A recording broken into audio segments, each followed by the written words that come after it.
कमलम श्रीगुरुन् वैष्णवांच श्रीरूपं साग्रजातं सहगण रघुनाथन्वितं तं सजीवम् साद्वैतं सावधूतं परिजन सहितं श्रीकृष्ण चैतन्य देवम् श्री राधा कृष्ण पादान सगण ललिता श्री विशाखान वितांश्च हे कृष्ण करुणा सिंधु दीन बंधु जगतपति गोपेश गोपिका कांत राधा कांत नमोस्तुते तप्त कांचन गौरांगी श्री राधे वृंदावनेश्वरी वृषभानुसुते देवी प्रणमामि हरिप्रिये वाञ्छा कल्पतरुभ्यश्च कृपा सिन्धुभ्य एव च पतितानां पावनेभ्यो वैष्णवेभ्यो नमो नमः। नमः। श्री कृष्ण चैतन्य प्रभु नित्यानंद श्री अद्वैत गदाधर श्रीवासादि गौर भक्त वृंद हरे कृष्ण कृष्ण कृष्ण हरे हरे हरे राम राम राम हरे हरे हरे कृष्ण। श्रील प्रभुपाद ની જય, સર્વને જય શ્રી કૃષ્ણ। हरे कृष्ण दीप्ति माता जी। धन्यवाद दीप्ति माता जी। हरे कृष्ण सर्वे ने। श्रीला प्रभुपाद की जय। श्री राधा गोविंद ने प्रणाम।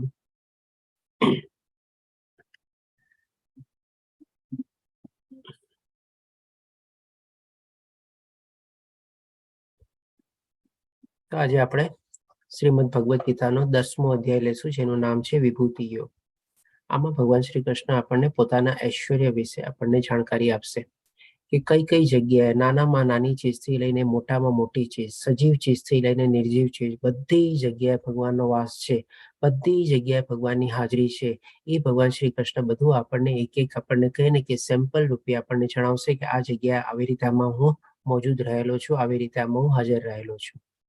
તો પહેલા શ્લોકમાં ભગવાન શ્રી કૃષ્ણ કહે છે, પૂર્ણ પુરુષોત્તમ પરમેશ્વર બોલ્યા, હે મહાબાહુ અર્જુન, વળી સાંભળ, તું મારો પ્રિય સખા છે, તેથી હું તારા હિતાર્થે એવું જ્ઞાન પ્રદાન કરીશ કે જે મેં અગાઉ સમજાવેલા જ્ઞાનથી શ્રેષ્ઠ હશે।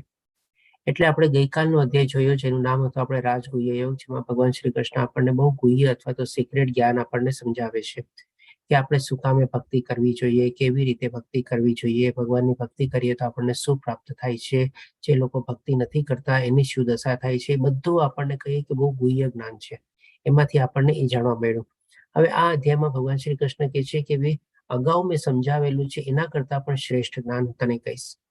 એટલે કે ભગવાન શ્રી કૃષ્ણ પેલા બહુ એકદમ ધ્યાનથી આપણે કહે ને કે અર્જુનને સંબોધે છે, બહુ વાલથી અથવા પ્રેમથી સંબોધે છે કે તું મારો પ્રિય સખા છે, એટલે તારા હિતાર્થી અથવા તારા કલ્યાણકારથી, એટલે કે તને લાભાર્થ થશે આ બધું સાંભળીને।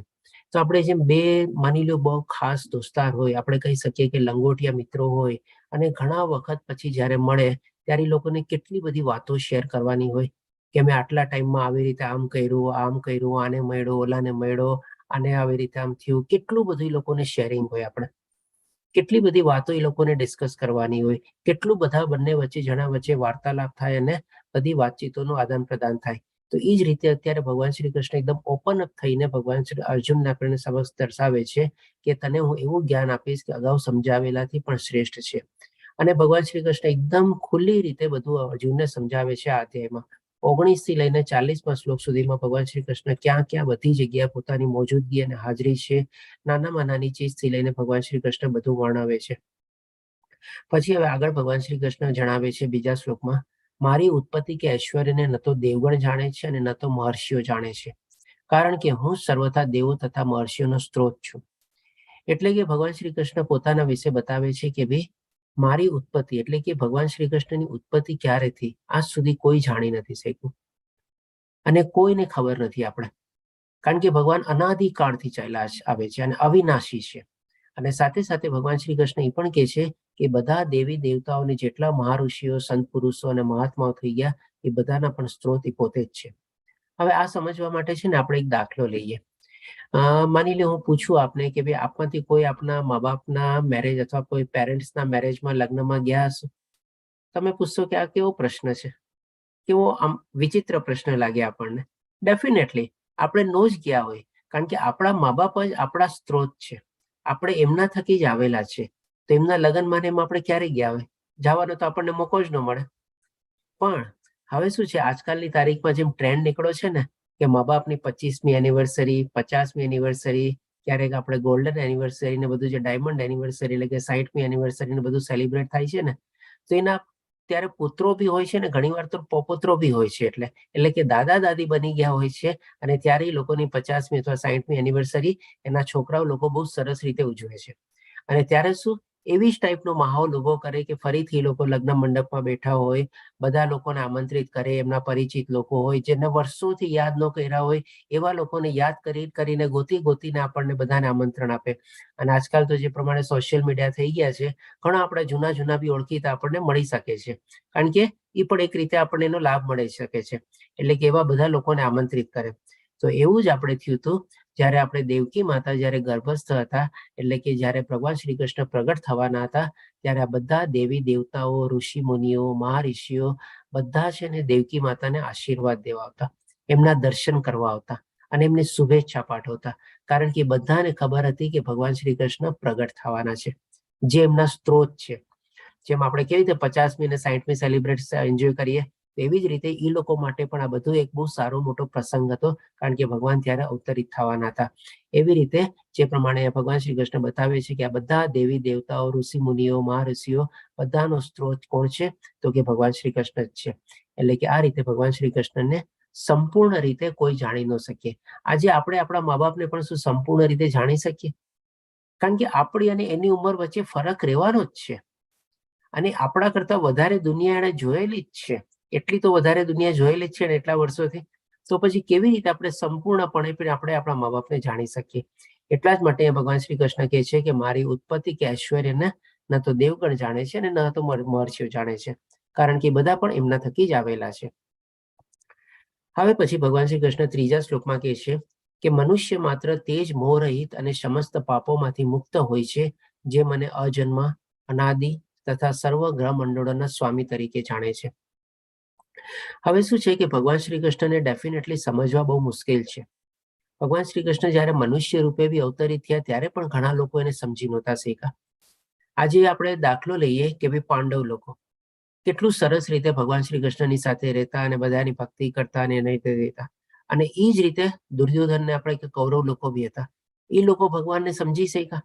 ડેફિનેટલી ન સમજી શક્યા. આજે ભગવાન શ્રી કૃષ્ણના આપણે પિતરાઈ ભાઈ તરીકે બી લઈ શકીએ કે જેનું ભગવાન શ્રી કૃષ્ણ આપણે વધ કર્યો હતો જયારે એને 100 ભૂલ કરી હતી. કોણ હતું એ? કોણ કહેશે મને? શિશુપાલ. શિશુપાલ જે એમના પિતરાઈ ભાઈ તરીકે રિલેશનમાં લાગતા હતા, એ પણ ભગવાન શ્રી કૃષ્ણને નહોતા સમજ્યા પૂરેપૂરા. અને એ પણ ભગવાન શ્રી કૃષ્ણનું આવી રીતે અપમાન કરતા અને એમને અપશબ્દો બોલતા અને જયારે મોકો મળે ત્યારે એનું અપમાન કરવાનું પોતે ચૂકતા નહીં. એટલે કે શું ભગવાન શ્રી કૃષ્ણને સમજવા છે ને બહુ જ મુશ્કેલ છે. એટલે કે અહીંયા ભગવાન શ્રી કૃષ્ણ આપણને એક સરસ મજાનું આપણી ક્વોલિફિકેશન અથવા એલિજિબિલિટી ક્રાઇટેરિયા બતાવે છે કે જો ભગવાનને આપણે સમજવા હોય તો ક્યારે આપણે સમજી શકીએ સંપૂર્ણ રીતે? મનુષ્ય માત્રમાં તે જ મોહરહિત અને સમસ્ત પાપોમાંથી મુક્ત થાય છે. એટલે કે આ રીતે જો આપણે સમજીએ ભગવાનને, કેવી રીતે? તો કે ભાઈ અજન્મા છે. ભગવાન શ્રી કૃષ્ણ ક્યારેય જન્મતા નથી, પણ ભગવાન શ્રી કૃષ્ણ પ્રગટ થાય છે અથવા તો અવતરે છે. અનાદિ છે, એટલે કે એનો ઓરિજિનલ સોર્સ આપણે કોઈ સમયકાળ દરમિયાન આપણે કાઢી ન શકીએ. અનાદિકાળથી ચાલ્યા આવે છે અને અવિનાશી છે. અને બધા ગ્રહ મંડળ, સર્વ ગ્રહ મંડળો, એટલે કે ખાલી આપણા 9 ગ્રહ મંડળો નહીં, પણ આવા અવકાશમાં તો કેટલી ગેલેક્સી છે, કેટલાય તારા મંડળો છે, કેટલાય ગ્રહો છે, ઇવન કેટલા સૂર્યો બી છે. એ બધાના ભગવાન શ્રી કૃષ્ણ સ્વામી છે. આવી ટાઈપનું જયારે આપણે ભગવાનને જ્ઞાન મેળવી શકીએ ત્યારે જ આપણે ભગવાન પ્રત્યે આપણે એને સમજવાની આપણે કોશિશ કરી શકીએ અને ત્યારે જ આપણે આસ્તે આસ્તે જેમ જેમ આપણે એને સમજીએ અને જેમ જેમ એના વિશે આપણને જ્ઞાન મળતું જાય તેમ આસ્તે આસ્તે આપણે પણ મોહ રહિત અને બધા પાપોમાંથી મુક્ત આપણે થઈ શકીએ અને એ રીતે આપણે આગળ વધી શકીએ. એટલે કે અહીંયા ભગવાન શ્રી કૃષ્ણ એક જાતની આપણને એલિજિબિલિટી, આપણી લાયકાત સમજાવે છે કે ભગવાનને જો સમજવા હોય તો આપણે સૌ પ્રથમ પહેલા શું લાયકાત કેળવવી જોઈએ. પછી હવે ભગવાન શ્રી કૃષ્ણ 6થા શ્લોકમાં કહે છે સપ્ત ઋષિઓ એટલે કે 7 ઋષિઓ અને તથા તેમની પૂર્વ એટલે કે એની પહેલાના 4 અન્ય મહર્ષિઓ તેમજ બધા મનુઓ એટલે કે માનવ જાતિના પૂર્વજો મારા મનથી ઉત્પન્ન થયેલા છે. એટલે કે ભગવાન શ્રી કૃષ્ણના પોતાના મન દ્વારા આ બધા લોકો ઉત્પન્ન થયેલા છે અને વિભિન્ન લોકમાં નિવાસ કરનારા સર્વ જીવો તેમનામાંથી આવે છે. હવે આ જે અહીંયા ભગવાન શ્રી કૃષ્ણ વર્ણવે છે એને પણ આપણે થોડુંક જોઈ લઈએ. સૌથી પહેલા સપ્ત ઋષિઓની પહેલા આપણે 4 અન્ય મહર્ષિઓ જોઈએ. તો એ 4 અન્ય મહર્ષિઓ કોણ? તો કે બ્રહ્માજીના પુત્ર. સૌથી પહેલા ભગવાને બ્રહ્માજીનું સર્જન કર્યું અને બ્રહ્માજીમાંથી પછી આપણે આ 4 પુત્રો આવ્યા અને 4 પુત્રો કોણ હતા? તો કે સનક, સનાતન, સનતન અને સનતકુમાર. આ 4 બ્રહ્માજીના પુત્ર હતા જે લોકો આજીવન બ્રહ્મચારી રહ્યા હતા અને એ લોકોએ કઠોર તપસ્યા કરીને ભગવાનને પ્રાપ્ત કર્યા હતા. અને એના પછી આપણે સપ્તઋષિઓ. સપ્તઋષિઓ શું કામ આવ્યા? કારણ કે આ જે બ્રહ્માજીના 4 પુત્રો હતા એ લોકોએ આ સૃષ્ટિને આગળ વધારવા પોતાની નારાજગી બતાવી કે ના, અમે લોકો સૃષ્ટિને આગળ ચલાવવાનું કામ નહીં કરી શકીએ. બ્રહ્માજીને એમના પિતાને પણ એમને ના પાડી અને એવી રીતે એ લોકોએ બ્રહ્માજીના પુત્રોએ 4 જે પુત્રો હતા એને ભગવાનની તપસ્યા કરીને ભગવાનને પ્રાપ્ત કર્યા. એટલા માટે પછી બીજા 7 ઋષિઓ જે છે એ ભગવાનના મન દ્વારા ઉત્પન્ન થાય છે. એ 7 ઋષિઓ કોણ? તો કે અગસ્ત્ય, અત્રિ, ભારદ્વાજ, ગૌતમ, જમાદાગ્નિ, વશિષ્ઠ અને વિશ્વામિત્ર. તો આ જે 7 ઋષિઓ છે ને એના ઉપરથી છે ને આપણા ગોત્રના નામ હોય છે. ઘણી વાર આપણને કોઈ પૂજા પાઠમાં બેઠા હોય ત્યારે આપણને ઓલા પંડિતજી અથવા મહારાજ પૂછે ને કે તમારા ગોત્રનું નામ લ્યો, ત્યારે આપણે પોતાના ગોત્રનું નામ લઈએ છીએ. હોઈ શકે વશિષ્ઠ હોય, જમાદાગ્નિ હોય કે ગૌતમ હોય. એટલે કે આ 7 માંથી જ કોઈ એક ગોત્ર હોય. એટલે કે આ જે 7 ઋષિઓ જે છે એ આપણા પૂર્વજોના પૂર્વજોના પૂર્વજો આપણે કહી શકીએ કે એમનામાંથી આપણે આવેલા છીએ. એટલા માટે આપણે એ ગોત્રને આપણે યાદ કરીએ છીએ. કે છે ને કે ભાઈ તમારી સરનેમ શું, તમારી અટક શું, પછી પૂછે તમારું ગોત્ર શું, એટલે કે આપણે એને રિપ્રેઝન્ટ કરીએ છીએ. તો એ ભગવાન શ્રી કૃષ્ણ કહે છે કે મારા મનથી ઉત્પન્ન થયેલા છે અને વિભિન્ન લોકમાં નિવાસ કરનારા સર્વ જીવો તેમનામાંથી આવે છે. હવે અહીંયા જે પ્રમાણે ભગવાન શ્રી કૃષ્ણ વર્ણવે છે વિભિન્ન લોકમાં, એટલે કે ખાલી એવું નથી કે આ પૃથ્વી લોક અથવા મૃત્યુ લોકમાં જ આપણે મનુષ્ય છે. બાકી જે આપણે 14 લોક જાણ્યા હતા ને એમાં પણ બધા લોકો બધા રહીએ છે અને એ બધા પણ કેનામાંથી આવેલા છે? તો કે આ બધા જે 7 ઋષિઓ કીધા એમનામાંથી જ આવેલા છે. આપણું સાયન્સ હજી સુધી ગોતી નથી શક્યું કઈ, પણ જે પ્રમાણે ભગવાન શ્રી કૃષ્ણ કહે છે ડેફિનેટલી એ બધા લોકોમાં પણ આવી રીતે લોકો બધા રહે છે. કારણ કે આપણે લોકો તો હજી મંગળ ગ્રહ સુધી બી નથી પહોંચ્યા, ત્યારે એ બધા જે ગ્રહો જે છે એ તો એનાથી કેટલા દૂર છે ને કેટલા ઉપર છે આપણે. તો આમ ભગવાન શ્રી કૃષ્ણ આપણને બતાવે છે કે ભાઈ કેવી રીતે આપણે આપણો સ્ત્રોત શું છે, આપણો ઓરિજિન શું છે. ઘણી વાર આપણને કોઈ પૂછે ને કે ભગવદ્ ગીતામાંથી તમે શું જાણ્યા, આપણે કહીએ ને કે ભાઈ મને ખબર પડી કે હું કોણ છું, એટલે કે હું આત્મા છું. પછી આપણે ક્યાંથી આવ્યા છે, તો ક્યાંથી આવ્યા છે આપણને પૂછે ને કે ઠીક છે મને બતાવો તો તમે ક્યાંથી આવ્યા છો. તો આપણે છે ને આ શ્લોકનો રેફરન્સ આપીને કહી શકીએ કે આપણો ઓરિજિનલ સ્ત્રોત છે ને આ છે. એટલા માટે આપણે આને ગોત્રને બધું કહીએ છીએ અને એ માટે પછી આપણે સામેવાળાને પણ આપણે સમજાવી શકીએ. કારણ કે ઘણી વાર આપણને આવા પ્રશ્નો પૂછવામાં આવે કે ભાઈ તમે તો ભગવદ્ ગીતાનું આવી રીતે જ્ઞાન લીધું છે, બતાવો તો મને તમે શું જ્ઞાન મળ્યું. તો હવે પછી જે ભગવાન શ્રી કૃષ્ણ જે કહે છે 14 મનુ, એટલે કે આ જે 14 મનુઓ જે છે અત્યારે આપણે 7મા મનુમાં વૈવસ્વત અથવા તો શ્રાદ્ધદેવ મનુમાં આપણે જીવીએ છીએ અને આગલી પેલા 6 મનુ થઈ ગયા અને બાકીના હજી 6 મનુ આપણે 7 મનુ આવવાના છે આપણે. અને આ મનુનું પણ લગભગ આપણે 50 વર્ષ એટલે કે 50% જેવું આયુષ્ય કમ્પ્લીટ થઈ ગયું છે. જેમ આપણે જાણ્યું છે બ્રહ્માજીનું પણ 100 વર્ષનું આવ્યું છે, પણ એ 100 વર્ષની અવધિ આપણા કરતા ઘણી લાંબી છે આપણે. પણ ડેફિનેટલી એનો પણ આપણે નાશ થશે. પછી ફરીથી પાછા નવા મનુ આવશે, સ્વર્ણિમ મનુ, અને એમાં પછી પાછું વંશજ આખો આગળ વધશે. હવે પછી 7મા શ્લોકમાં ભગવાન શ્રી કૃષ્ણ કહે છે જે મનુષ્ય મારા આ ઐશ્વર્ય તથા યોગને વિશે ખરેખર દ્રઢ વિશ્વાસ ધરાવે છે, એટલે કે ભગવાન શ્રી કૃષ્ણના જે ઐશ્વર્ય ભગવાન શ્રી કૃષ્ણ જે વર્ણવવાના છે એના વિશે, તે મારી અનન્ય ભક્તિમાં સંલગ્ન થાય છે, એ વિશે લેશ માત્ર શંકા નથી. એટલે કે જ્યારે આપણે આવી રીતે ભગવાનને સમજી લઈએ, ભગવાન અજન્મા છે, ભગવાન અનાદિ છે, સર્વ ગ્રહ મંડળોમાં એ મંડળમાંથી જે મનુષ્ય રહે છે એનું ઉત્પત્તિ કેવી રીતે થઈ, એ લોકો ક્યાંથી આવ્યા અને બધાના સ્વામી કોણ છે, તો કે ભગવાન શ્રી કૃષ્ણ છે. આવી રીતે બધું જયારે આપણે જ્ઞાન મેળવી લઈએ છીએ, એટલે કે સર્વોપરી એને માની લઈએ છીએ, ત્યારે આપણે ડેફિનેટલી ભગવાનની ભક્તિમાં જોડાઈ જઈએ છીએ. કારણ કે એનાથી સર્વોપરી કોઈ છે જ નહીં આ જગતમાં અથવા તો આ સૃષ્ટિમાં. અને આખા સૃષ્ટિને જગતનું બધાના જે પોતે ધારણ કરતા છે, પોષણ કરતા છે અને પાલન કરતા છે. અને એને જ આપણે પૂજવા જોઈએ, એની જ આપણે ભક્તિમાં પ્રવૃત્ત થવું જોઈએ. આ રીતે ભગવાન શ્રી કૃષ્ણ આપણને એ સમજાવે છે. હવે પછી છે ને 8, 9, 10, 11 આપણે ચતુશ્લોકી ગીતા લેશું. એટલે કે ચતુશ્લોકી ગીતા શું છે, તો કે ભાગવતમમાં છે ને આપણે જો આખી ભગવદ્ ગીતાને જો વર્ણવી હોય ને, તો એ આ 4 શ્લોક દ્વારા વર્ણવવામાં આવેલી છે. આ 10મા અધ્યાયના 8, 9, 10 અને 11 શ્લોક દ્વારા. એટલા માટે એને કહેવાય છે ચતુશ્લોકી ગીતા. એટલે કે તમે જોજો કોઈ વખતે ભગવદ્ ગીતામાં ક્યારેક પૂરેપૂરા 700 શ્લોક હોય, તો ક્યારેક 696 શ્લોક હોય. આપણે જે અત્યારે ઇસ્કોનની ભગવદ્ ગીતા જે આપણે રેફરન્સ તરીકે આપણે યુઝ કરીએ છીએ, એમાં પૂરેપૂરા 700 શ્લોક આવેલા છે. અને આ રીતે આપણે ચતુશ્લોકી ગીતાને પણ સમજી લઈએ. તો 8મા શ્લોક, 9મા શ્લોક, 10મા શ્લોક અને 11મા શ્લોકમાં આપણને એમ લાગી ભગવાન શ્રી કૃષ્ણ જ કીધેલું છે, એના જેવું આપણને થાય. પણ એકચ્યુઅલી બધા આપણે ભાગવતમમાં આવી રીતે ભગવદ્ ગીતાનું સંક્ષિપ્તમાં એનું વર્ણન થયેલું છે. એટલે કે શુદ્ધ ભગવદ્ ગીતાનો સાર. હું સમસ્ત દિવ્ય તથા ભૌતિક વિશ્વનું કારણ છું. આ બધી ચીજો તમે જોજો, અત્યાર સુધી જે આપણે 9 અધ્યાય કવર કર્યા ને, એમાં 4 શ્લોકમાં જે જ્ઞાન સમાયેલું છે ને, આપણે કહી શકીએ એકદમ સંક્ષિપ્તમાં સમરાઇઝ કરીને આવેલું છે. અને આ જ આપણે કહી શકીએ ગીતાનો સાર છે, અથવા તો જે આપણને આ 4 શ્લોકમાં જણાવે છે એ પ્રમાણે આપણે કોઈને આ 4 શ્લોક બી ટાંકીએ તો બી આપણે સમજી શકીએ કે આપણે ભગવદ્ ગીતાને આખી જાણી લીધી છે. તો જે પ્રમાણે આપણે જાણ્યું કે ભગવાન શ્રી કૃષ્ણ જ આખા ભૌતિક વિશ્વના કારણ છે, એટલે કે બધું એમના થકી જ ઉત્પન્ન થયેલું છે. કારણ કે આ અધ્યાયમાં પણ ભગવાને કીધું, અને આપણને 7મા અધ્યાયને બધામાં આપણને સમજાયું હતું કે કેવી રીતે આ સૃષ્ટિને બધાની ઉત્પત્તિ તે બધું થયું છે અને એમના થકી જ થયેલું છે. દરેક વસ્તુ મારામાંથી જ ઉદ્ભવે છે. એટલે કે કોઈ પણ ચીજ ઇન એક્ઝિસ્ટન્સ જ્યારે આવે ને, એ આખું આ બ્રહ્માંડ અથવા જે છે ને એમાંથી જ ઉદ્ભવે છે. બધી ચીજો એમાં સમાયેલી છે, આપણે જાણતા નથી, પણ એકબીજાની સાથે એનું જોડાણ થાય છે, કમ્બાઇન્ડ થાય છે, અને એમાંથી કંઈક નવી ચીજો ઉદ્ભવે છે. અને આ બ્રહ્માંડમાંથી જ આપણે કહી શકીએ કે બધી ચીજો ઉદ્ભવેલી છે, અને બ્રહ્માંડના રચયકર્તા પણ ભગવાન શ્રી કૃષ્ણ છે. જે બુદ્ધિમાન મનુષ્યો આ સારી રીતે જાણી લે છે, તેઓ મારી પ્રેમ ભક્તિમાં પરોવાય છે અને સર્વથા અંતઃકરણ મને ભજે છે. એટલે કે જેને આ બધી ચીજોનું જ્ઞાન થઈ જાય છે, આપણે કરતા નથી, ભગવાન શ્રી કૃષ્ણની જે ત્રિગુણી માયા છે એના પ્રભાવ હેઠળ આપણે કાર્ય કરીએ છીએ. આપણે કોઈ ચીજના સ્વામી નથી, ભગવાન શ્રી કૃષ્ણ જ બધી ચીજોના સ્વામી છે. આપણે કોઈ ચીજના ભોગતા નથી, કારણ કે સ્વામી તરીકે એમને જ પેલો અધિકાર છે બધી ચીજોનો ભોગવવાનો. આ 3 રીતે આપણે જાણી લઈએ, અને આ જાણીને જો આપણે ભગવાનની ભક્તિમાં પરોવાઈ જઈએ તો આપણે ભગવાનને પ્રાપ્ત કરી શકીએ. પછી હવે 9મા શ્લોકમાં કહે છે, મારા શુદ્ધ ભક્તોના વિચાર મારામાં નિમગ્ન હોય છે. એટલે કે કન્ટિન્યુઅસલી ભગવાનનું સ્મરણ કરતા હોય છે, ભગવાનને યાદ કરતા હોય છે.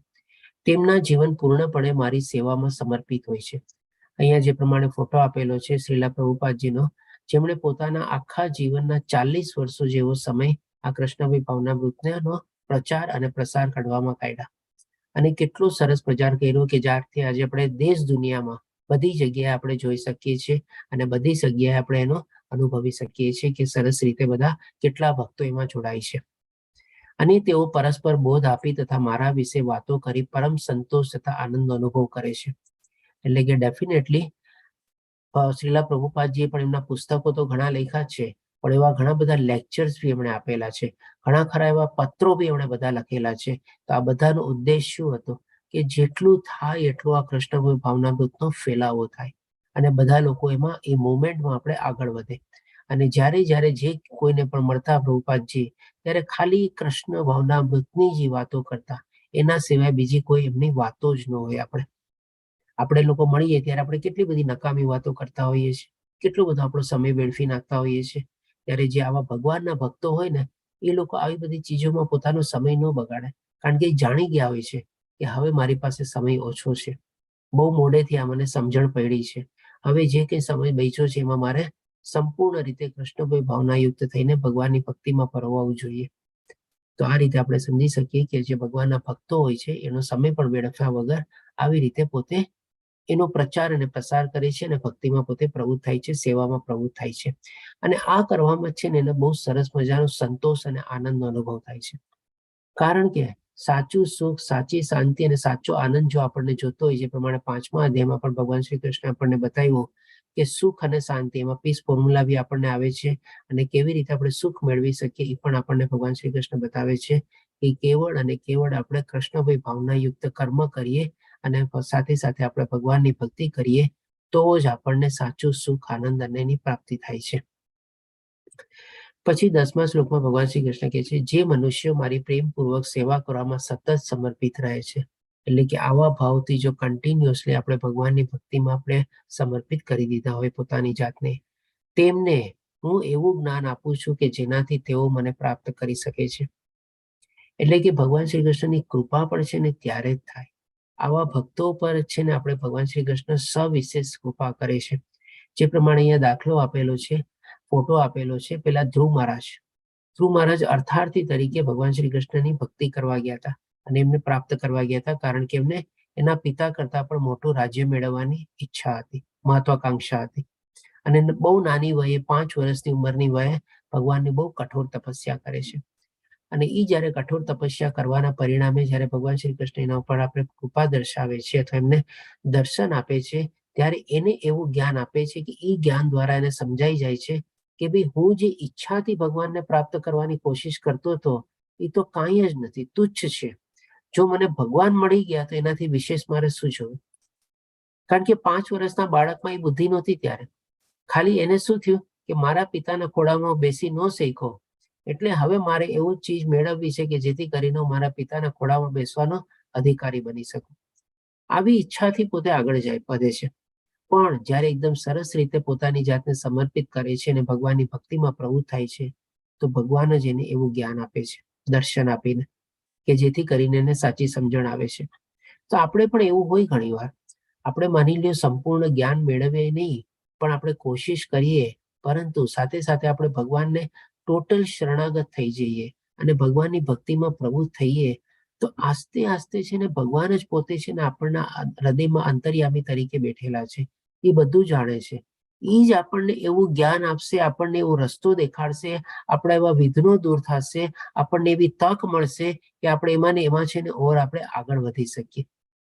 તો આ જ ચીજ આપણે સમજવાની છે કે ભગવાનની જો કૃપા દ્રષ્ટિ આપણે મેળવવી હોય તો આપણે ભગવાનની ભક્તિમાં પરોવાઈ જવાનું. બસ કાંઈ જાણતા કરતા ન હોય, જ્ઞાન ન હોય તોય આપણે, પણ આપણે જો એ ભક્તિમાં પરોવાઈ જઈએ તો ડેફિનેટલી ભગવાન જ આપણા માટે આપણો બધો રસ્તા ખોલી દે છે.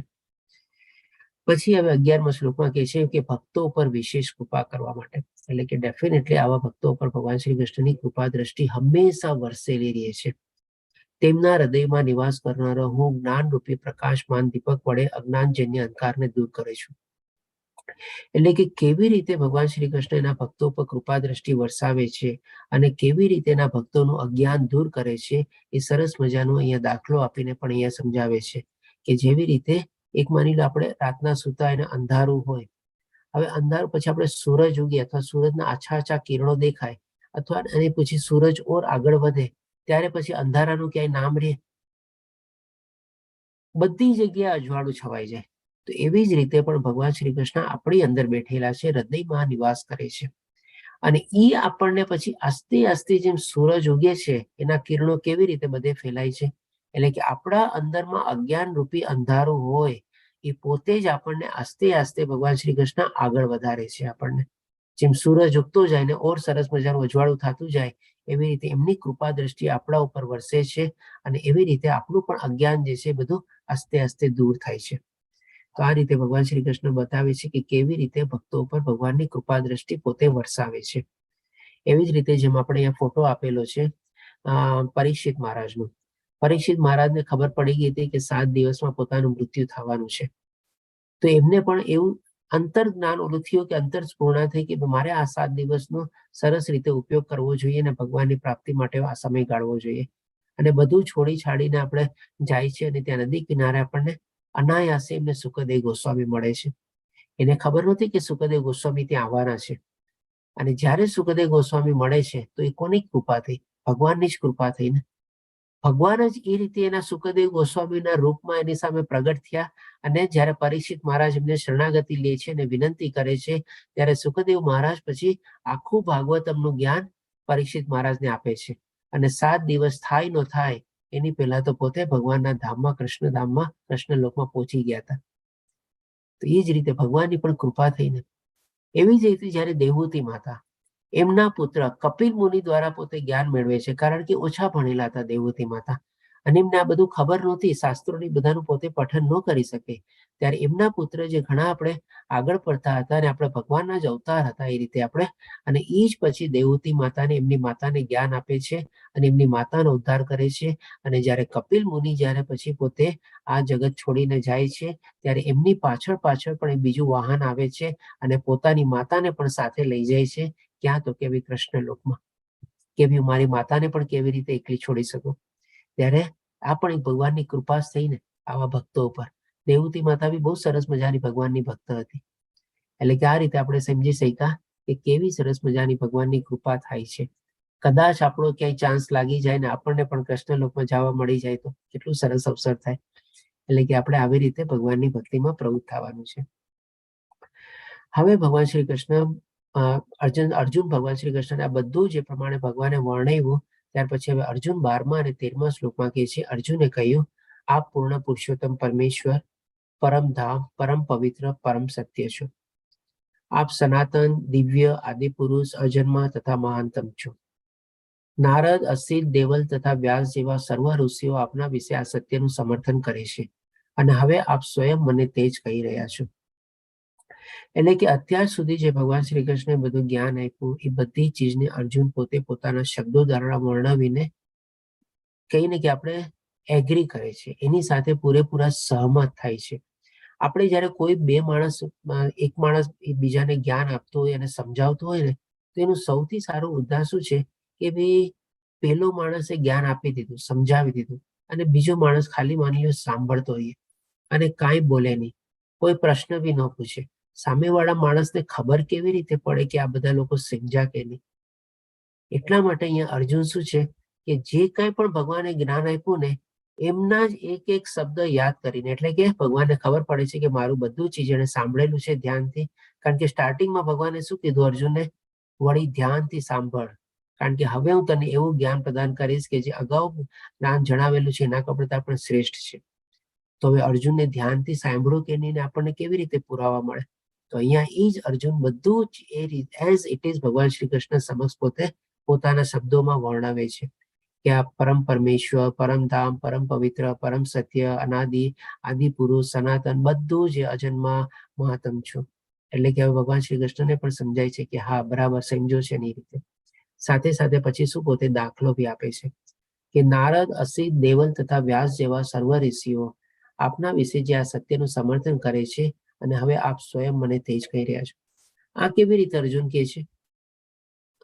તો ત્યારના વખતમાં શું, જ્યારે આપણે ગુરુકુળમાં ને બધા લોકો જ્ઞાન લેવા જતા, આપણે કૌરવ અને પાંડવ પણ આપણે ગુરુ દ્રોણાચાર્યના આશ્રમમાં આપણે સંપૂર્ણ રીતે બધું જ્ઞાન લેવા ગયા હતા.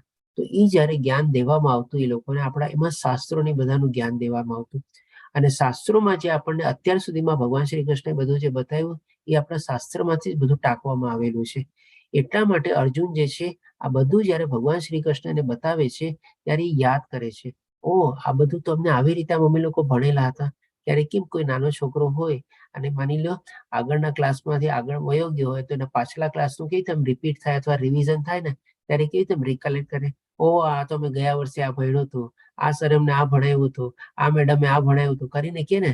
એટલા જ માટે અહીંયા અર્જુન બી કહે છે કે નારદ, અસિત, દેવલ તથા વ્યાસ જેવા સર્વ ઋષિઓ, એટલે કે એમના નામ પણ બોલે છે કારણ કે આપણા શાસ્ત્રોમાં આ બધું જ આપણું જ્ઞાન છે અને એ બધા જ્ઞાન દ્વારા બધા દાખલાઓ અને બધું આપણામાં આવેલું છે.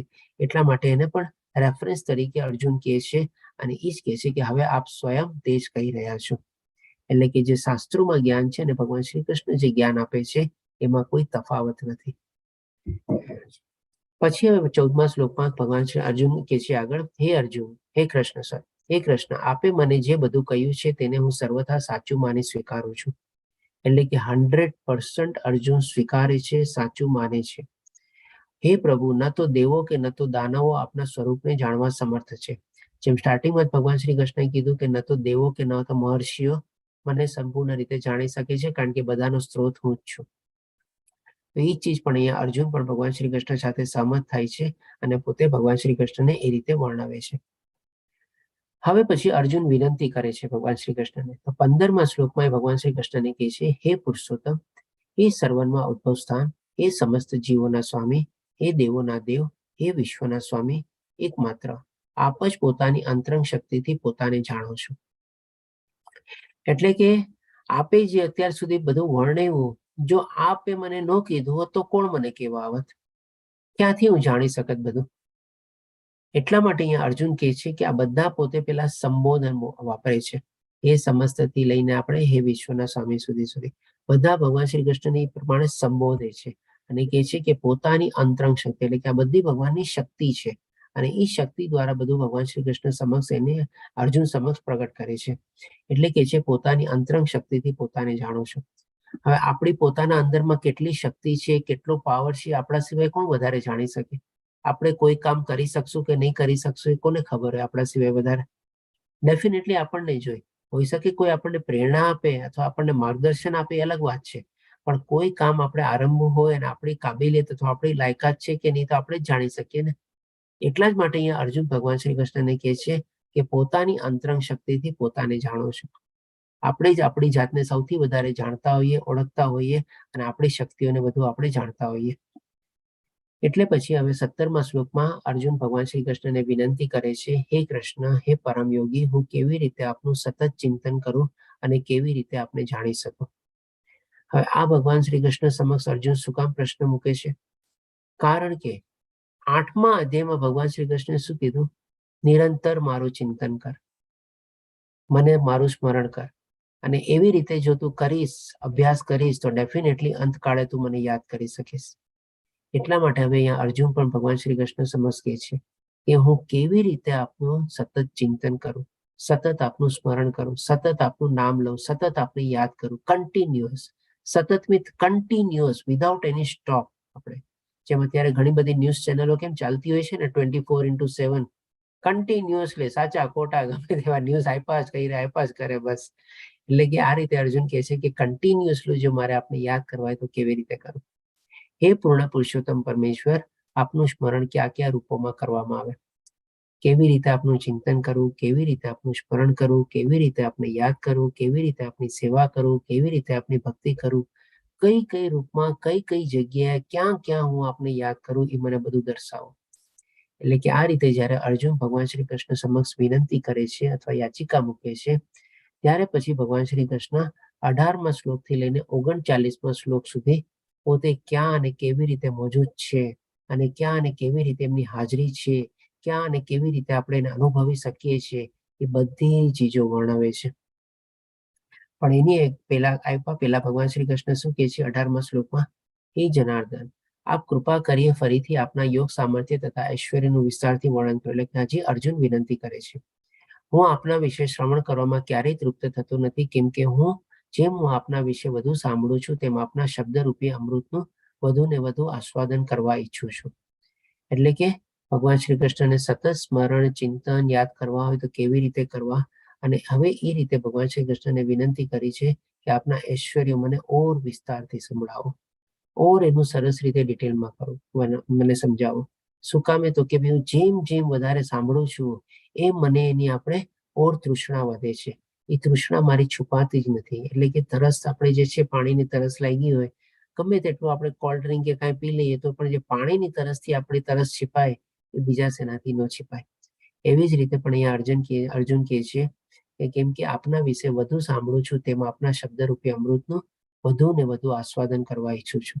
ઓર ને ઓર સાંભળવાની ઈચ્છા થાય છે. તો આ છે ને આપણે આધ્યાત્મિક જ્ઞાન પણ એવું જ છે. આપણે એ જેટલું આપણે એનું રસપાન કરીએ ને એ આપણને છે ને ઓર સરસ મજાનું અમૃત કરતા પણ મીઠું લાગે. આજે આપણે જેમ ગઈકાલે થોડા ઘણા આપણા બધા ભક્તોનો પરિચય લીધો, નવા બધા ભક્તોનો લીધો અને સાથે જે જૂના જે રિપીટર હતા એનો બી આપણે પરિચય લીધો. તો એ લોકો શું કામે આવી રીતે કન્ટિન્યુઅસલી 1-1.5 વર્ષથી જોડાય છે?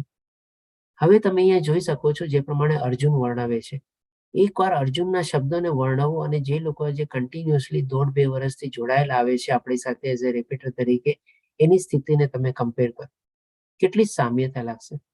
કારણ કે એ લોકોને પણ એમાં ઓર ઇન્ટરેસ્ટ પડતો હોય. નહીં તો સવારના પોરમાં 6 વાગે ઉઠીને, અને એમાં પણ ઘણા લોકો તો શ્લોકા પઠનમાં બી જોડાય છે એઝ અ રિપીટર તરીકે. અમૃતા માતાજી છે, આપણે દક્ષા માતાજી છે, આ બધા રિપીટર છે. સોમના માતાજી છે, આ બધા લોકો કેટલા વખતથી જોડાય છે. ચિંતન પ્રભુજી છે, અક્ષય પ્રભુજી છે, બધા લોકો ઘણા વખતથી જોડાય છે. કારણ કે છે ને ઓર સાંભળવું ગમે આપણને, ઓર આપણને એમાં રસ પડે, ઓર સરસ રીતે આપણે એમાં પ્રવૃત્ત થઈએ. અને જેટલી વાર સાંભળીએ ને કાંઈક ને કાંઈક આપણે નવું સમજાય, કાંઈક ને કાંઈક એમાંથી આપણા નવા અંધકારના જ્ઞાન આપણા દૂર થાય, જ્ઞાનના દરવાજા આપણા ખુલે. એટલા જ માટે તો બધા લોકો રિપીટર તરીકે બી જોઈન થાય છે. તો આ રીતે અર્જુન ભગવાન શ્રી કૃષ્ણને વિનંતી કરે છે કે આપણને ઓર ડિટેલમાં સમજાવો. પછી 19મા શ્લોકથી લઈને 38મા શ્લોક સુધી ભગવાન શ્રી કૃષ્ણ બધું વર્ણવે છે. તો 19મા શ્લોકમાં કહે છે, પૂર્ણ પુરુષોત્તમ પરમેશ્વર બોલ્યા, હવે હું તને મારા ફક્ત મુખ્ય વૈભવયુક્ત રૂપોનું વર્ણન સંભળાવીશ, કારણ કે હે અર્જુન, મારું ઐશ્વર્ય અપાર છે. તો કીધા પહેલા ભગવાન શ્રી કૃષ્ણ શું કહે છે 19માં, કે ભાઈ હું તને ઇમ્પોર્ટન્ટ અથવા તો જે ખાસ છે, અથવા જે બહુ મહત્વના છે, અથવા જે બહુ મુખ્ય છે, એ બધા વૈભવયુક્ત, એટલે કે ક્યાં ક્યાં મારી હાજરી ને બધું જે છે એ હું તને વર્ણવીશ. કારણ કે મારો ઐશ્વર્ય અપાર છે, એટલે કે ભગવાનનો જે ઐશ્વર્ય છે એ ઇન્ફાઇનાઇટ છે. અપારનો મીન્સ ઇન્ફાઇનાઇટ અથવા લિમિટલેસ. આપણે જે મેથેમેટિક્સમાં ઇન્ફિનિટીની સાઇન આવે ને, એટલે કે એનો કોઈ આપણે સમાવી ન શકીએ એને. આપણે કે ભાઈ ચાલો આ સિલેબસ છે, આપણે જાણી લીધું, હવે આપણે ભગવાનને સંપૂર્ણ રીતે જાણી ગયા, એવું નથી. ભગવાનને આપણે જેટલા જાણશું એટલા ભગવાન તો ઓર વિસ્તરતા જ જશે આપણે. એટલે કે ભગવાનનું ઐશ્વર્ય અપાર છે, ઇન્ફાઇનાઇટ અને લિમિટલેસ છે. પછી ભગવાન શ્રી કૃષ્ણ જે પ્રમાણે બધામાં વર્ણવે છે પોતાને, કે ભાઈ વિષ્ણુમાં આદિત્ય, સૂર્યમાં પ્રકાશ, પછી ચંદ્રમાં તારાઓ, મનમાં ઇન્દ્રિયો, આવી રીતે હિમાલયમાં અચલ વસ્તુઓ, આ બધી ચીજો ભગવાન શ્રી કૃષ્ણ વર્ણવે છે. તો આને પણ આપણે શું છે, એક પ્રતીક રૂપે લેવાનું છે. જેમ કે માની લ્યો આપણે ભગવાન શ્રી કૃષ્ણ કહે છે કે ઘોડામાં હું ઉચ્ચશ્રવા છું. એટલે કે ભાઈ જે ઉચ્ચશ્રવા નામનો જે ઘોડો છે એમાં જ ભગવાન શ્રી કૃષ્ણ છે એવું નહીં, પણ જેટલા બી ઘોડાઓ છે અથવા તો જેટલા બી સ્પીડથી ચાલવા વાળી વસ્તુઓ છે, ઘોડાનું પ્રતીક શું છે તો કે બહુ સ્પીડથી ચાલતા હોય. એટલે કે જે કાંઈ પણ સ્પીડથી અથવા બહુ ઝડપથી ચાલવા વાળી ચીજ છે એ બધામાં ભગવાન શ્રી કૃષ્ણનો વાસ છે. એવી રીતે આપણે સમજવાનું છે. જેમ કે વૃક્ષોમાં શું, તો કે ભાઈ અશ્વત્થ વૃક્ષ છું. એટલે કે માની લો એવું કોઈક આપણે અશ્વત્થ નામનું વૃક્ષને આપણે એમ ન સમજવાનું કે એમાં જ ખાલી ભગવાન શ્રી કૃષ્ણ છે, પણ જેટલા પણ વૃક્ષો છે અથવા તો જેટલા છોડ છે બધા છે, બધામાં ભગવાન શ્રી કૃષ્ણનો વાસ છે. એવી જ રીતે ભગવાન શ્રી કૃષ્ણજી બધું વર્ણવે છે. પુરુષોમાં હું રાજા છું, શસ્ત્રોમાં વજ્ર છું, પછી આપણે નાગમાં વાસુકી છું, સાપમાં અનંત છું, રાક્ષસોમાં પ્રહલાદ છું, પક્ષીઓમાં ગરુડ છું, શુદ્ધિકરણમાં પવન છું, અક્ષરમાં ઓમકાર છું, સર્જકોમાં બ્રહ્મા છું. આવી રીતે બધું ભગવાન શ્રી કૃષ્ણ 42 શ્લોક સુધી વર્ણવે છે. પછી મહિલાઓમાં ખ્યાતિ, નસીબ, ભાષા, બુદ્ધિ, વફાદારી, ધીરજ, તમે આ બધું જોજો, આ બધુંમાં સ્ત્રીલિંગ આવે છે. એટલે કે આનો મતલબ એવું નથી કે ભાઈ ખાલી સ્ત્રીઓમાં જ આ બધું હોય છે, પણ જેટલું બી આવી સ્ત્રીલિંગ વાળું જે હોય છે ને એમાં પણ ભગવાનનો વાસ છે. આપણે મહિનાઓમાં માર્ગશીર્ષ છું, ઋતુઓમાં સૌથી સારું વસંત છું. એટલે કે બેસ્ટ ઓફ ધ બેસ્ટ જે છે ને ભગવાન શ્રી કૃષ્ણ પિકઅપ કરીને કહે છે સેમ્પલ તરીકે, કે એમાં હું આ તરીકે છું. એટલે કે બાકી બધામાં પણ ભગવાન તો છે જ. એ રીતે આપણે સમજવાનું છે.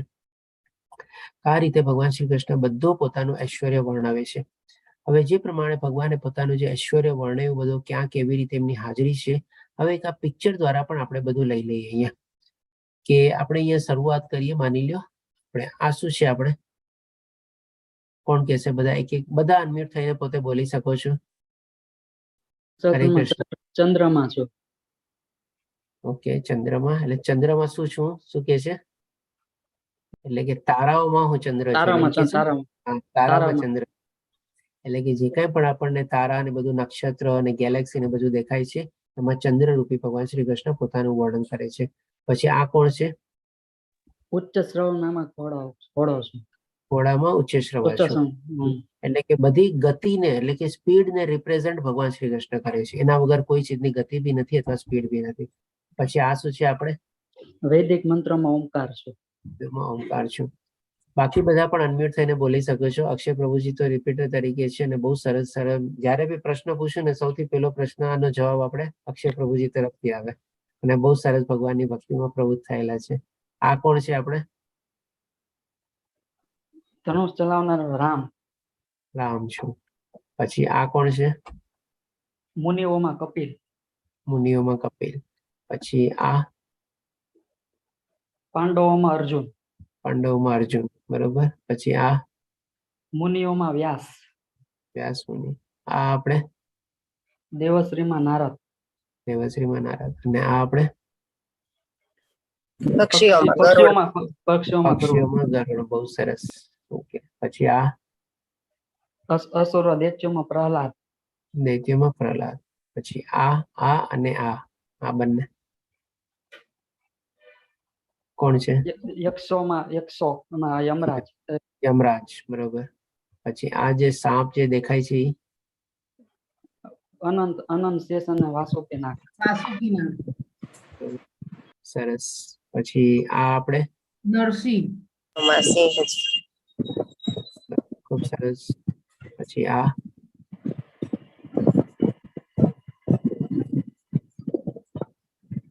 કોણ છે?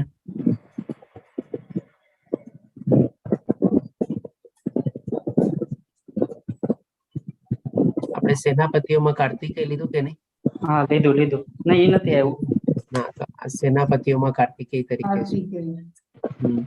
પછી આ આપણે હાથી. એરાવત. બરાબર. અને આ કોણ છે? શસ્ત્રમાં દેવોમાં ઇન્દ્ર. દેવોમાં ઇન્દ્ર. અને એમનું આ જે શસ્ત્ર છે એમાં કે છે શસ્ત્રોમાં હું વજ્ર. છું. પછી આ ભગવાન શું કે છે? રુદ્રોમાં શિવ છું. રુદ્રમાં શંકર. રુદ્રમાં શંકર છું અથવા શિવ છું. એટલે કે બધામાં ભગવાન શ્રી કૃષ્ણનો વાસ છે. એટલે કે સેન્ટરમાં જે આપણે જોઈએ છીએ આપણે આ વિષ્ણુ ભગવાન, એવી રીતે બધી ચીજમાં ભગવાન શ્રી કૃષ્ણનો વાસ છે. બધી ચીજમાં ભગવાન શ્રી કૃષ્ણની હાજરી છે. હવે આ બધું વર્ણવ્યા પછી હવે 39મા શ્લોકમાં ભગવાન શ્રી કૃષ્ણ કહે છે, વળી હે અર્જુન, હું સર્વ અસ્તિત્વનો જનક બીજ છું. સ્થાવર કે જંગમ એવો કોઈ જીવ નથી કે જે મારા વિના અસ્તિત્વ ધરાવી શકે. એટલે કે ભગવાન શ્રી કૃષ્ણ જે છે બીજ પ્રદાતા પિતા છે.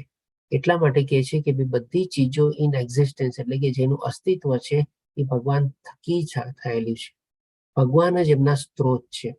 અને સ્થાવર તથા જંગમ એટલે કે મૂવિંગ અથવા નોન મૂવિંગ, લિવિંગ અથવા નોન લિવિંગ એવો કોઈ જીવ નથી કે જે મારા વિના અસ્તિત્વ ધરાવી શકે. બધામાં ભગવાન શ્રી કૃષ્ણનો વાસ છે. હવે તમે મને કહો, આજે કોઈ ઘણા લોકો એવા હોય કે જે પોતાની જાતને કેટલા ઇન્ડિપેન્ડન્ટ અથવા સ્વતંત્ર સમજતા હોય, કેટલું એને અહંકાર ને બધું આવેલો હોય, હું તો સ્વતંત્ર છું, મને કોઈની જરૂર નથી, હું કોઈના ઉપર ડિપેન્ડન્ટ નથી, હું તો સંપૂર્ણ રીતે ઇન્ડિપેન્ડન્ટ છું. આવું કેટલું બધું એવી રીતે બોલતા હોય, કેટલો અહંકાર હોય આપણે. તો અહીંયા ભગવાન શ્રી કૃષ્ણ શું કહે છે કે મારા વિના અસ્તિત્વ ધરાવી શકે નહીં. તો એનું જે એક્ઝિસ્ટન્સ છે ભાઈ, એ કોના થકી છે? ભગવાન થકી જ છે ને. અને તે જે કાંઈ પણ પ્રાપ્ત કર્યું છે, તારામાં જે કાંઈ સામર્થ્ય છે, એ પણ તો ભગવાન શ્રી કૃષ્ણ છે, પોતે કહે છે. જેમ આપણે આગલા અધ્યાયમાં ભગવાન શ્રી કૃષ્ણ શું કીધું, મનુષ્યમાં જે કાંઈ પણ સામર્થ્ય છે એ પણ હું જ છું. તો આપણે શેનો ઘમંડ કરીએ છીએ? શેનો આપણને અહંકાર છે? શેનો આપણને સ્વામિત્વ ભાવ છે? આપણે ડગલું બી નથી ફરી શકતા. એટલા જ માટે તો કે છે ને કે ભગવાનની મરજી વગર પત્તું બી નથી હલતું. બધાનો આધાર અને બધા જો ધારણ કરનાર હોય તો એ ભગવાન શ્રી કૃષ્ણ જ એકલા છે. એટલા જ માટે તો અહીંયા આપણને ભગવાન શ્રી કૃષ્ણ એકદમ ખુલ્લેઆમ છાતી ઠોકીને કહે છે કે જે કાંઈ છે બધું મારા થકી છે અને મારા વિના કોઈ અસ્તિત્વ ધરાવી શકે નહીં. હવે આપણે સમજી શકીએ છીએ કે આવો ખોટો અહંકાર ને ખોટો સ્વામિત્વ ભાવ કરીને આપણને શું મળે છે. પછી હવે 40મા શ્લોકમાં ભગવાન શ્રી કૃષ્ણ કહે છે, અચ્છા, એક નાનકડી સૂચના હતી. કાલે આપણે 11મો અધ્યાય લેશું આપણે, જેનું નામ છે આપણે વિશ્વરૂપ દર્શન. તો એ 11મો અધ્યાય થોડો મોટો છે, લગભગ એમાં 55 શ્લોક છે. આજે જેમ ભગવાન શ્રી કૃષ્ણ 19 થી લઈને આપણને જેમ 39મા શ્લોક સુધી બધું બતાવ્યું ને કે પોતે ક્યાં ક્યાં કેવી રીતે એની હાજરી છે, એટલે કે ભગવાન શ્રી કૃષ્ણે વર્બલી બતાવ્યું, મોઢેથી બોલીને અર્જુનને બતાવ્યું. હવે એ બધી ચીજો છે ને ભગવાન શ્રી કૃષ્ણ કાલના અધ્યાયમાં એટલે કે 11મા અધ્યાયમાં છે ને પોતાના વિશ્વરૂપમાં બધું દેખાડે છે અને અર્જુનને કહે છે કે તારે જે જોવું હોય તો બધું અહીંયા જો. પહેલા તો એક સેમ્પલ રૂપે બધું ભગવાને કીધું, પણ પછી આગલા અધ્યાયમાં કાલના અધ્યાયમાં ભગવાન શ્રી કૃષ્ણ બધું આ દેખાડશે. એટલે કે ઘણા લોકોનો છે ને આ વિશ્વરૂપ દર્શન બહુ પ્રિય અધ્યાય હોય છે અને એમાં શ્લોકો આપણે ડેફિનેટલી થોડા વધારે છે, 55 શ્લોક છે આપણે. તો આપણે 5:15 શ્લોકાપઠન શરૂ કરી દેશું, જેમ અત્યારે 5:30 આપણે શ્લોકાપઠન શરૂ કરે છે દીપ્તિ માતાજી અને રાજેન્દ્ર પ્રભુજી લે છે. તો કાલે આપણે 5:15 શ્લોકાપઠન શરૂ કરી દેશું અને શ્લોકાપઠન પતશે પછી આપણે તરત 11મો અધ્યાય આપણે ભગવાનનું વિશ્વરૂપ દર્શન આપણે નિહાળશું, જેમાં બધી ચીજ આપણને એમાં દેખાશે, જે ભગવાન શ્રી કૃષ્ણ અર્જુનને અહીંયા બતાવે છે. આ બધાની જાણકારી ખાતર હતું કે જેથી કરીને જે લોકો શ્લોકાપઠન અને શ્લોકાનુવાદમાં બી જોડાય છે એનું પણ મિસ ન થાય. જેમ કે એમાં માતાજી છે, દક્ષા માતાજી છે, આ લોકો બધા શ્લોકાપઠનમાં બી જોડાય છે. પછી હવે 40મા શ્લોકમાં ભગવાન શ્રી કૃષ્ણ કહે છે, હે વીર પરંતપ, મારી દૈવી વિભૂતિઓનો અંત નથી. સ્ટાર્ટિંગમાં ભગવાન શ્રી કૃષ્ણ શું કીધું કે અપાર છે અને એમાંથી તને મુખ્ય વર્ણવીશ. અને આ બધું મુખ્ય વર્ણવીને પછી ભગવાન શ્રી કૃષ્ણ એ જ કહે છે કે મારી દૈવી વિભૂતિઓનો અંત નથી. મેં તને જે બધું કહ્યું તે તો મારી અનંત વિભૂતિઓનો એક સંકેત માત્ર હતો, એટલે એક સેમ્પલ રૂપી હતું. બસ એક ખાલી નાનકડું સેમ્પલ મેં તને બધું દેખાડ્યું કે ભાઈ કેવી કેવી જગ્યાએ બધી જગ્યાએ મારો વાસ છે, મારી હાજરી છે અને મારી અનુભૂતિ થઈ શકે છે. કારણ કે અર્જુનનો પ્રશ્ન શું હતો કે કેવી રીતે હું કન્ટિન્યુઅસલી આપણું સ્મરણ કરું, ચિંતન કરું, આપનાનું નામ ધરું. એના જવાબમાં ભગવાન શ્રી કૃષ્ણે પોતાની વિભૂતિ અથવા પોતાના ઐશ્વર્યનું બધું વર્ણન કર્યું હતું અને એ ખાલી સેમ્પલ રૂપે સંકેત માત્ર તરીકે કરેલું હતું. પછી હવે 41મા શ્લોકમાં ભગવાન શ્રી કૃષ્ણ કહે છે, તું જાણી લે કે સમગ્ર ઐશ્વર્ય, સૌંદર્ય તથા તેજસ્વી સર્જનો મારા તેજના એક સ્ફુલિંગ માત્રમાંથી ઉદ્ભવે છે. એટલે આ બધું જે કાંઈ પણ આપણને સંસારમાં અથવા સૃષ્ટિમાં જે તેજસ્વી વસ્તુઓ દેખાય છે, પ્રકાશિત વસ્તુ દેખાય છે, સ્પીડ વાળી ગતિવાળી વસ્તુ દેખાય છે, બહુ ઐશ્વર્ય વાળી જે વસ્તુ દેખાય છે, બહુ સુંદરતા જે બધી વસ્તુઓ દેખાય છે, એ બધી ચીજ શું ભગવાનના તો એક સ્ફુલિંગ માત્રમાંથી ઉદ્ભવે છે. આને સમજવા માટે શું આપણે એક દાખલો લઈએ. જેમ કે માની લો આપણે સવારે આપણે ગેસ આપણે પ્રગટાવવો હોય, હવે આજકાલ તો જેમ લાઇટર આવી ગયા છે, આપણે લાઇટર આપણે એને બટન દબાવીએ તો એ લાઇટરમાંથી એક નાનકડી તમે જોજો એક સ્પાર્ક નીકળે. હવે એ સ્પાર્ક નીકળે એ આપણે ગેસની પાસે અડાવે એટલે કે તરત આખી મોટી ચિનગારી નહીં થઈ જાય. તો આ જે ભગવાન શ્રી કૃષ્ણ આખું જે સૃષ્ટિનું બધું સર્જન કરેલું છે એ ભગવાને ખાલી એક નાનકડો આવો એક સ્પાર્ક કરેલો છે. બસ લાઇટરનો એક નાનકડા સ્પાર્કથી જેમ આખી કેવી રીતે ગેસની આપણે અગ્નિ પ્રગટી ગઈ, તો એવી જ રીતે આ બધી ભગવાનના એક સ્ફુલિંગ માત્રમાંથી અથવા તો એક સ્પાર્ક રૂપમાંથી આ બધી ચીજોનું સર્જન થયેલું છે. બધી સારી ચીજો, સૌંદર્ય ચીજો, ભગવાનનું જે બધું ઐશ્વર્ય બધું બતાવ્યું. આપણને આ સૃષ્ટિમાં કેટલી બધી સારી સારી ચીજો આપણને જોવા મળે છે, કેટલી બધી સારી સારી ચીજોનો આપણે અનુભવ કરીએ છીએ, કેટલી બધી સારી સારી ચીજોનો આપણે માણીએ છીએ. આ બધું જ ભગવાનનું સર્જન છે અને ભગવાને ખાલી આના સ્ફુલિંગ માત્રમાંથી આ બધું ઉદ્ભવેલું છે. તો આ રીતે પછી હવે છેલ્લા શ્લોકમાં ભગવાન શ્રી કૃષ્ણ કહે છે, પરંતુ હે અર્જુન, આ સર્વ વિગતવાર જ્ઞાનની શી જરૂર છે? સૌપ્રથમ પહેલા ભગવાન શ્રી કૃષ્ણે શું કીધું કે હવે હું તને એવું તારા હિતાર્થી જ્ઞાન આપીશ કે જે બધા ગુહ્ય જ્ઞાન કરતા પણ શ્રેષ્ઠ જ્ઞાન એના કરતા પણ શ્રેષ્ઠ છે. એટલે કે એ રીતે ભગવાન શ્રી કૃષ્ણ બધું જ્ઞાન આપીને હવે અંતમાં આપણને વર્ણવે છે કે હું તો મારા એક અંશ માત્રથી આ સમગ્ર બ્રહ્માંડને વ્યાપીને તેને ધારણ કરું છું. જેમ આપણે સ્ટાર્ટિંગમાં જાણ્યું ને, બે લંગોટિયા મિત્રો મળ્યા હોય, ઘણા વખત પછી મળ્યા હોય તો કેવી રીતે બધું ડિસ્કશન ને બધું કરતા હોય, એવી રીતે માની લો બંને મિત્રો આટલો બધો વાર્તાલાપ કરે છે, ભગવાન શ્રી કૃષ્ણ પોતાનું ઐશ્વર્ય ને બધું બતાવે છે. પછી જેમ ફરીથી પાછા મિત્રો શું હોય, છોડ દે બધી વાતો, ચાલ આપણે આપણા વાતો કરીએ કંઈક. એટલે કે આવી જ રીતે ભગવાન શ્રી કૃષ્ણ પણ અહીંયા સમરાઇઝ કરીને કહે છે કે આ બધું સર્વ વિગતવાર જ્ઞાનની શું જરૂર છે તને? મેં તો તને મુખ્ય ને બધું બતાવ્યું છે અને આ બધું જે કાંઈ પણ છે એ એક મારો અંશ માત્ર, એટલે કે ભાઈ ટીપ ઓફ ધ ફિંગર, એટલે કે ટીપ ઓફ આઈસબર્ગ અથવા તો આંગળીના ટેરવા જેવું છે આ બધું. અને એક નાનકડા સ્ફુલિંગ માત્રથી આ બધું ઉદ્ભવેલું છે અને એવી રીતે આખા સમગ્ર બ્રહ્માંડને બધું વ્યાપક થયેલું છે મારા દ્વારા અને હું જ એને ધારણ કરું છું અને બધી જગ્યાએ મારી હાજરીને બધું છે. એટલે કે આવી રીતે ભગવાન શ્રી કૃષ્ણ બધું કહીને પછી આ જ્ઞાનનું સમરાઇઝ કરે છે અર્જુન સમક્ષ. હવે પછી જોઈએ આપણે કે આ રીતે આપણે 10મો અધ્યાય કમ્પ્લીટ કર્યો, વિભૂતિ વર્ણન, જેમાં આપણે ભગવાનનું ઐશ્વર્ય જાણ્યું અને કાલે ડેફિનેટલી વિશ્વરૂપ દર્શનમાં આપણે આ બધું જોઈ બી શકશું. વાંછા કલ્પતરુભ્યશ્ચ કૃપા સિંધુભ્યેવ ચ પતિતાનાં પાવનેભ્યો વૈષ્ણવેભ્યો નમો નમઃ. હરે કૃષ્ણ કૃષ્ણ કૃષ્ણ હરે હરે, હરે રામ રામ હરે હરે. શ્રીલા પ્રભુપાદ કી જય. શ્રી રાધા ગોવિંદ પ્રણામ.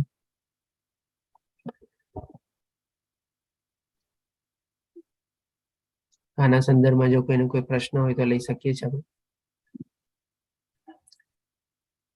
હરે કૃષ્ણ પિયુષ પ્રભુજી. હરે કૃષ્ણ.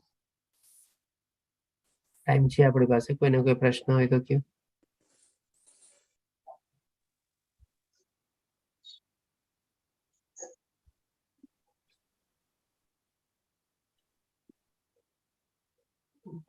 કોઈ પ્રશ્ન નથી કોઈને? સમજાઈ ગયું બધું?